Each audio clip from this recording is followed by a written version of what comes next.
Good afternoon and welcome. My name is Chief James Fry with the Moscow Police Department. The last spelling of my name is F-R-Y. I'd like to introduce Moscow Police Captain Roger Lanier, Colonel Kedrick Wells of the Idaho State Police, University of Idaho President Scott Green, Dean of Students for the University of Idaho, Blaine Eccles, and Latah County Prosecutor Bill Thompson. This incident has shaken our community, has continued to shake our community, and we continue to mourn for the victims. We will continue to vigorously pursue the investigation and pursue justice in this case. It is a complex and terrible crime, and it will take some time to resolve. Today, we want to clarify what we know and where we're at in this investigation. Our primary goal is public safety and to get a completion of this case and bring someone to justice. We continue to dedicate all the resources to this investigation. We've had 646 tips received, and all will be processed, vetted, investigated, and cleared. We've done over 90 interviews in this case so far, and the Moscow Police Department is utilizing the assistance from the Idaho State Police, the Federal Bureau of Investigation, and Latah County Sheriff's Office. The personnel that has been assigned to this from the Moscow Police Department is 4 detectives, 24 officers, and 5 support staff. Federal Bureau of Investigators, we have 22 investigators in Moscow, 20 additional are assigned and located in the Treasure Valley, Salt Lake City, Utah, and West Virginia. We have 2 behavior analysis individuals from the Federal Bureau of Investigation. For the Idaho State Police, we have 20 investigators, a public information officer, ISP Forensic Services, and a crime scene team.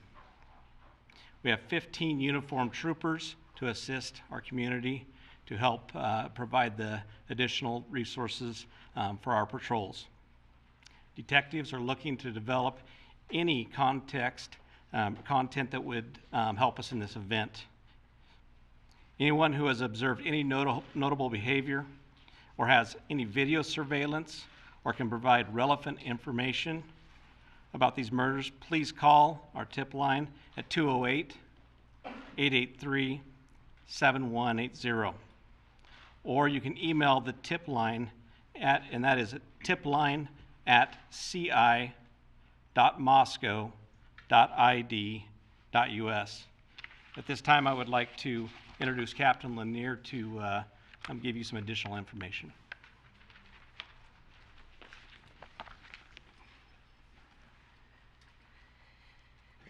Good afternoon. My name is Roger Lanier. I'm a captain over the Operations Division for the Moscow Police Department.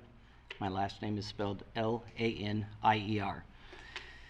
I just want to first state that this tragic murder has shaken the community.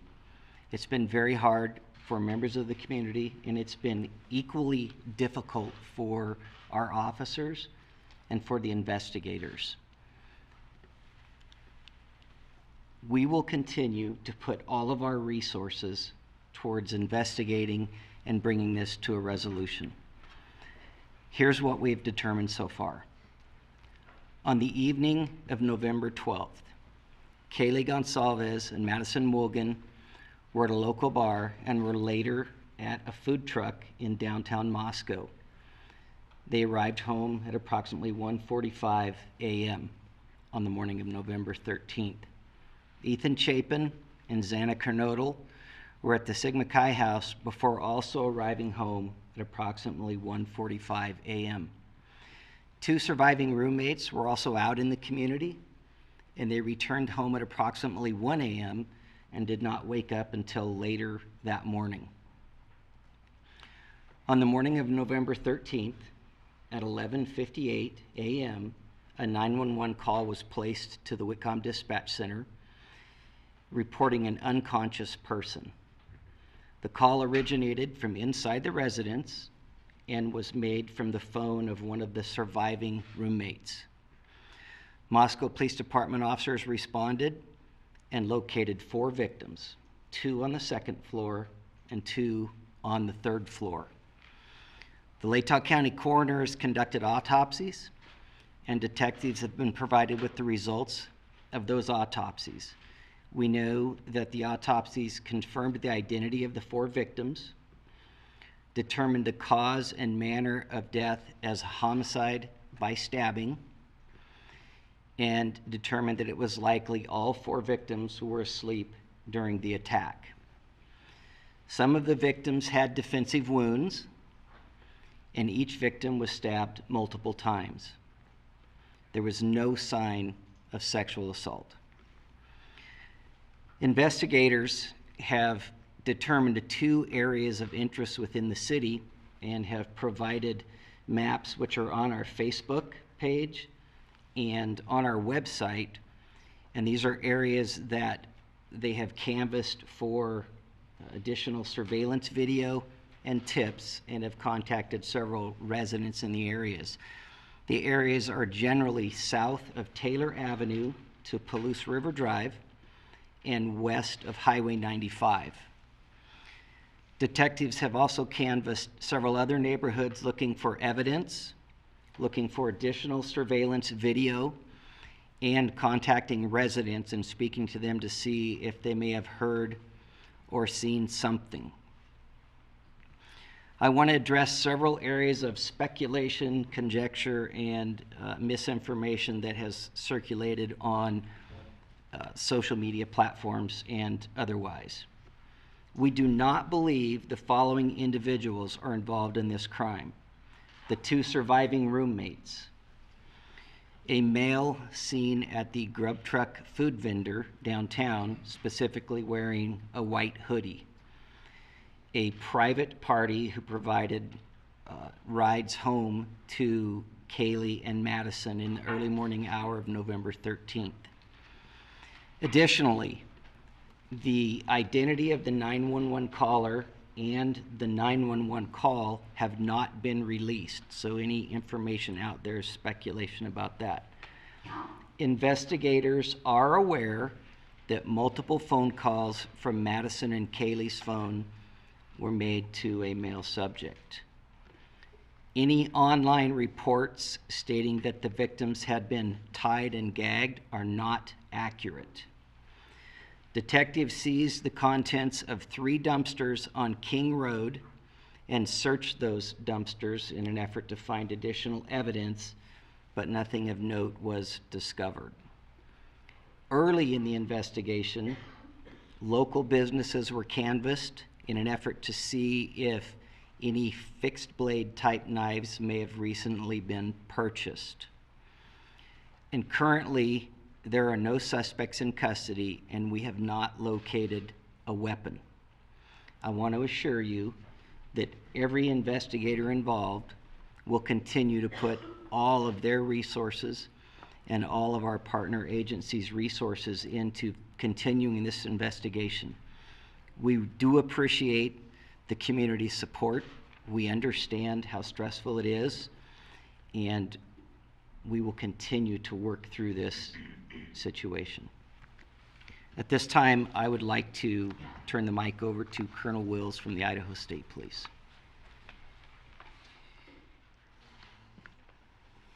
Thank you, Captain. My name is Kedrick Wills, K-E-D-R-I-C-K-W-I-L-L-S, and I serve as the Director of the Idaho State Police, and I appreciate your attendance this afternoon as we talk about this horrific, horrific crime. The murders of Ethan, Xana, Madison, and Kaylee are a tragic loss to all of us. Nothing we can do will bring back these young lives.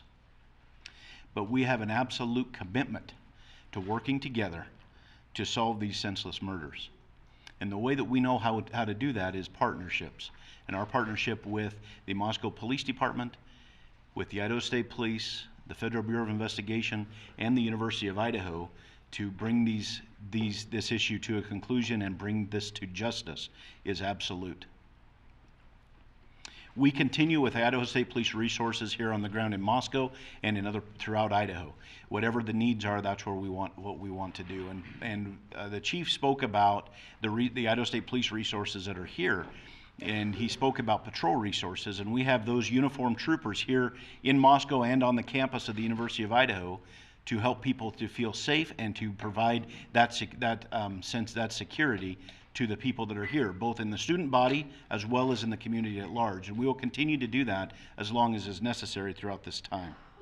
In addition, that's in addition to our forensics team that was here, in addition to our investigative team and all the other state police resources. We know that people want answers. We want answers too. As was already mentioned, this is really, really difficult for those investigators, those dedicated professionals who are investigating this crime. And a lot of people have expressed their desire to help, and the best thing that most of people can do to help is to stop with any kind of rumors and just seek official information that comes out of the Moscow Police Department. Anything that we have that we can share from a law enforcement perspective, we will be sharing just as soon as we can, because that's how we think that we can get this to conclusion. Please rely on official sources of information, and please be patient. I understand that everybody wishes that this was solved already, but these things take time. It takes time to work through. You heard the stats of all the tips and everything, the interviews and everything that's been done. This takes time for our investigators to work through. So please be patient as we work through this investigation. We owe this to these young kids, to these young adults. We owe it to them. And we are absolutely dedicated to make sure that that happens. Thank you. At this time, I'd like to introduce the University of Idaho President, President Scott Green. Scott Green, President at the University of Idaho. Last name spelled Green, like the color. First, we continue to extend our heartfelt condolences to the families and friends of the victims. As stated earlier, we want justice and appreciate the increased resources from the Idaho State Police and FBI that have been brought to bear on this crime. We fully appreciate and share the frustration of our students, employees, parents, and community members who continue to push for answers. While we wait for answers in the investigation, we've ramped up our security safety practices and are listening to students and supporting them in any way possible.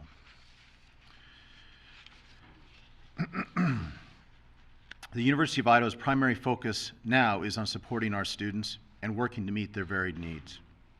The police continue to inform us that they believe this was a targeted attack, but we recognize this is not good enough for some of our students who will want to complete their semester remotely until the person who committed the crime is in custody. We are also hearing that some students want to be back on campus and in Moscow because they gain comfort from the structure of classes and being with their friends and professors. All reactions and feelings are valid, and we all process these tragedies differently. We're asking instructors to plan for both sets of students as we finish the semester. We will be communicating decisions early this week so that families can discuss and plan their individual response over the Thanksgiving break. We learned a lot during COVID, and we have many course delivery options our faculty can deploy to meet student needs. Student and employee safety remain our priority. We have increased security patrols on campus since we were notified of this off-campus incident. We have also benefited from increased Idaho State Police presence on our campus, which we are grateful for. They have been a very visible force, and they will continue this dedicated presence on our campus into the foreseeable future. Importantly, they have also assigned resources to the community since this crime occurred off campus. In addition to the campus-wide precautions being taken, we offer the following safety and security features in our residence halls. We will continue our Safe Walk, available 24 hours a day, 7 days a week. All residence halls are locked 24 hours a day and only accessible by students that live in the building. All guests must be accompanied by a resident of the building. Each residential community has a dedicated resident assistant staff and a live-in full-time resident director to help ensure a safe environment. Every evening, there are resident assistants that are on duty to perform safety and security rounds in their area, including during fall break. Housing and resident life always has at least 2 full-time staff members that are on call to provide support and emergency response 24 hours a day, including over the fall break. And our Learning Center Information Desk Living and Learning Center Information Desk is open 24 hours a day and will be open all of fall break for our students' needs. While we certainly hope there is a swift closure with the arrest of whoever is responsible for this crime, we must also be prepared for all the possibilities, including a lengthy investigation. We must balance safety concerns and the need to grieve, along with the long-term needs of our students and our employees. We're making security our top priority. We are also planning for the very real possibility that some students aren't comfortable returning to campus. We will do our best to meet the needs of all students. Our faculty is working hard over the break to consider alternative delivery methods. We will also continue making counseling services available for all our students and employees as we process our grief. The care and concern for our Vandal family is our primary role, and we take that very seriously. We are a Vandal family, and nothing means more to us than family. And I'd also like to just thank all those for the great outpouring of support we've received from the nation. It's been incredible time, and all those who stand in solidarity with us, just know it means a great deal to us. Thank you.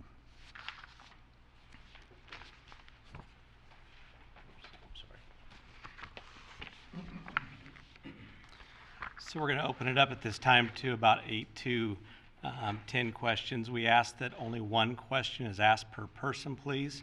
And I would also like to just see if there's an Argonaut reporter here. I think it's only fair to give our student reporter the first shot. Speak up if you're in the room, if you're from the Argonaut. There. Are you from the Argonaut? Are you from the University of Idaho Argonaut? Is anybody from the University of Idaho Argonaut? Okay. Okay. Thank you. Good afternoon. I'm Ted Williams, Fox News. You all have said that these killings are targeted. Can you share with us why you believe they are targeted killings? And do you know who, if any, of the victims were the actual targets of the killings?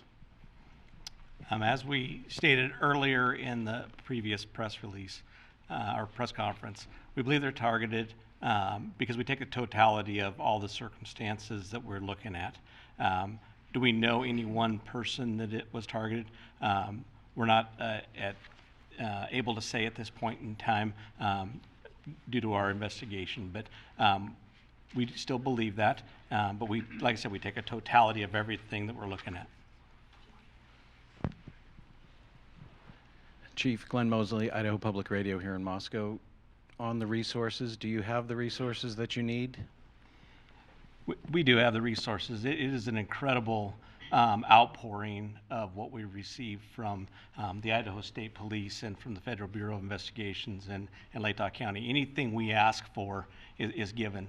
So at any time, if we need additional, all I have to do is call the colonel, and he will provide that. He's already guaranteed me that, and I know the FBI has said the same thing. Hi, Emma Epperly from the Spokesman Review. I know you've said you're not going to release who the 911 caller was, but was the killer the 911 caller? I will tell you no. Can you clarify, you said it was made from the roommate's phone, but you didn't say the roommate made the call. So did the roommate make the call on the roommate's phone, or can you clarify if it was another individual who made the call? Actually, if we could just go to this one first. And Well, it's a follow-up, that's why I wanted to. so what I'll say to that is it was made from the roommate's call, or phone, excuse me, and we're not going to divulge who made that call. It's part of our investigation still, and when we get ready to release that, we will. Hi, Christina Corbin with Fox News. The male subject whom the women called, has he been ruled out as a suspect or person of interest? Everything that we have taken from those calls, we have followed up on, we've cleared, and we believe that there's no connection there.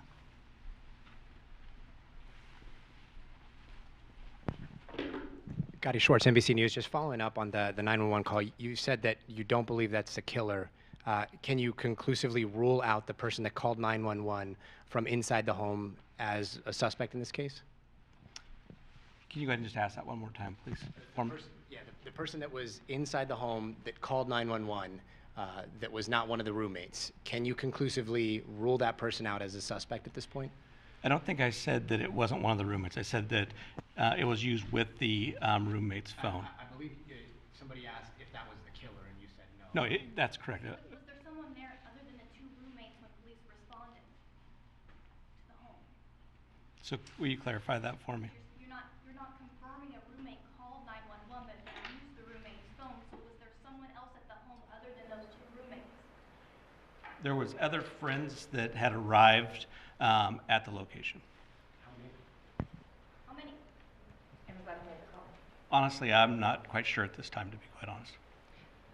Do you guys have any idea if the killer's still within the community, or are you looking outside the community for the killer in terms of their physical location?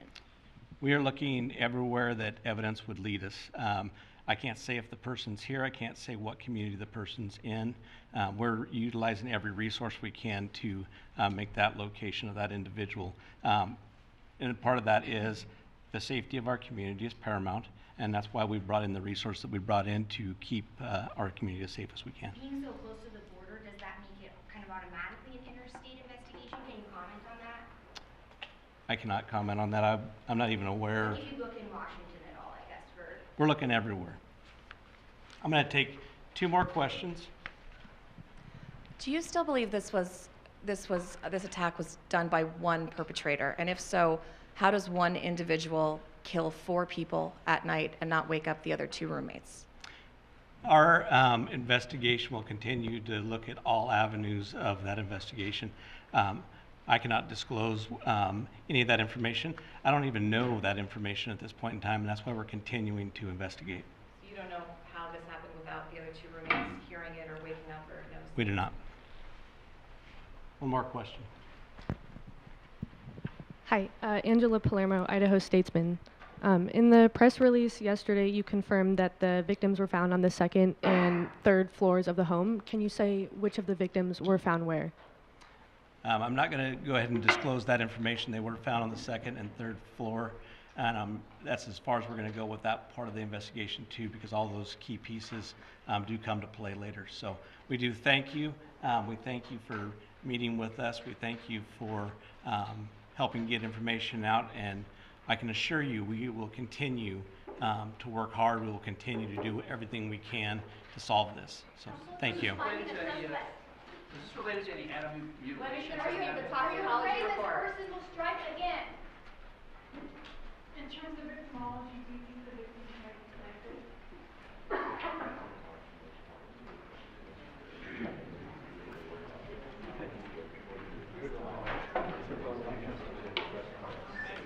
Reduction.